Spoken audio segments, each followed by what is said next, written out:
Hi, this is Shushil. In the last video, I taught you about radar chart, that is about that performance of the employees. In today's video, I'll be teaching you about bubble chart. Now, as you can see my data, you can download this sample data from my description. I've got two branches. One is Andheri branch, which has got some years and their pay sold and revenue. And the other branch I've got is Virar branch with their year, pay sold and revenue. So to make this as a bubble chart, I've got two data, different places actually. So first I'll show you about Andheri branch. Just click inside and press Ctrl A. The entire table gets set, but I don't want this Andheri to be selected. So you just select only this much. So don't press Ctrl A because if I press Ctrl A, even that heading is getting selected.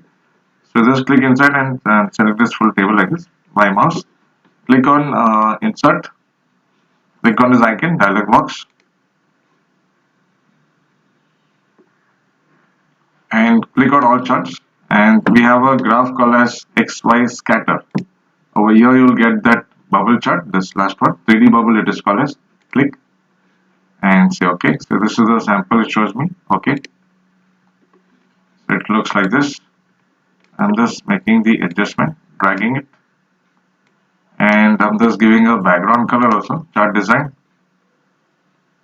black background, so it looks better. Yeah. So now this is what Andheri branch is showing me.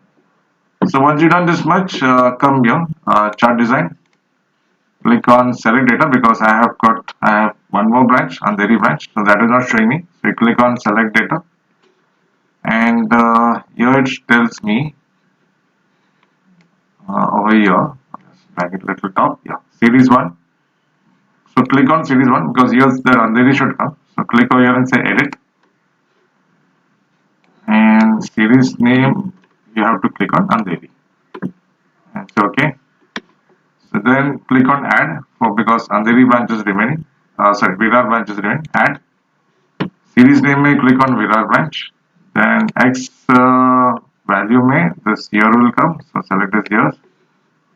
Then down here Y value is there. Use your backspace to remove that thing and select paste sold. And X series bubble size that also can be removed and select revenue. Now you can say OK. OK. See. And then you can show the chart elements you click, data labels. So you get the values also on your graph. Legend also required. Click on legend. See. Now more big the bubbles are, that much more sale it is done. More less the bubbles are, less sale is being done. So this is the use of this option of yours called as bubble chart. So if you find this tutorial helpful, give a like and subscribe to my channel, Quick Excel Tally with Shushil. Thank you for watching, and I will see you in the next video.